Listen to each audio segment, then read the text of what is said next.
সকলকেই জানাই 1432 বাংলা শুভ নববর্ষের শুভেচ্ছা ও অভিনন্দন। বন্ধুরা, দেশের বাজারে আবারও কিছুটা কমেছে গহনা সোনার দাম। এবার 24 ঘন্টার ব্যবধানে স্বর্ণের দাম কমানোর ঘোষণা দিয়েছে বাংলাদেশ জুয়েলার্স সমিতি বাজুস।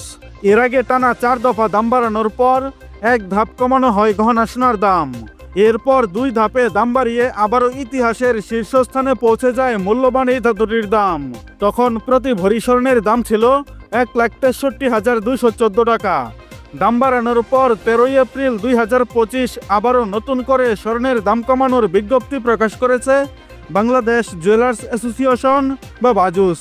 গতকাল বাজুসের এক প্রেস কনফারেন্সে এই তথ্য জানানো হয়। দাম কমানোর বিষয়ে তারা বলেছে, বিশ্ববাজারে সোনার পাশাপাশি স্থানীয় পাইকারি বাজারে কমেছে তেজাবি স্বর্ণের দাম। তাই সার্বিক পরিস্থিতি বিবেচনায় এনে দেশের বাজারেও স্বর্ণের দাম সমন্বয় করা হয়েছে। নতুন বিজ্ঞপ্তি অনুযায়ী সবচেয়ে ভালো মানের অর্থাৎ 22 ক্যারেটের এক ভরি সোনার দাম হয়েছে 1,62,176 টাকা, যা প্রতি ভরিতে কমেছে 1,038 টাকা। নতুন এই দাম পহেলা বৈশাখ অর্থাৎ 14 এপ্রিল সকাল থেকে সমগ্র বাংলাদেশে কার্যকর হয়েছে। এছাড়া নতুন দাম অনুযায়ী আজ থেকে হলমার্ক করা 21 ক্যারেট প্রতি ভরি স্বর্ণের দাম হয়েছে 1,54,805 টাকা, যা প্রতি ভরিতে কমানো হয়েছে 991 টাকা। এর আগে 21 ক্যারেট প্রতি ভরি সোনার দাম ছিল 1,55,796 টাকা। অন্যদিকে হলমার্ক করা 18 ক্যারেট প্রতি ভরি স্বর্ণের দাম কমেছে 851 টাকা।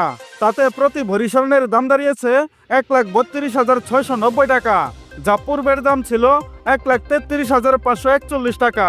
এবং ট্রেডিশনাল মেথড অর্থাৎ সনাতন পদ্ধতির স্বর্ণের দাম কমেছে 734 টাকা।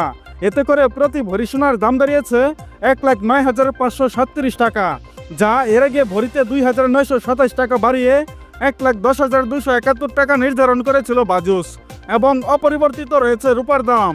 বন্ধুরা, এর আগে গত 12 এপ্রিল 22 ক্যারেট স্বর্ণের দাম বেড়েছিল ভরিতে 4,187 টাকা, যা এবার এক ধাপে কমেছে 1,038 টাকা। বন্ধুরা, নিয়মিত সোনা ও রূপার বিভিন্ন ডিজাইন এবং বাংলাদেশের বাজারে স্বর্ণের সর্বশেষ এবং সঠিক তথ্য সবার আগে জানতে আমাদের ইউটিউব চ্যানেলটি সাবস্ক্রাইব করুন। আর অলরেডি সাবস্ক্রাইব করে থাকলে আপনাকে অসংখ্য ধন্যবাদ। এছাড়া আপনি ভিডিওটা বাংলাদেশের কোন জেলা থেকে দেখছেন? এছাড়া আজকে নতুন করে স্বর্ণের দাম কমানোর বিষয়ে আপনার মূল্যবান মতামতটি অবশ্যই আমাদের কমেন্ট করে জানিয়ে দিন। আর আপনার কাছে রিকোয়েস্ট, ভিডিওতে একটা লাইক দিতে ভুলবেন না। এবং সর্বশেষে সম্পূর্ণ ভিডিওতে আমার সঙ্গে থাকার জন্য আপনাকে অসংখ্য ধন্যবাদ।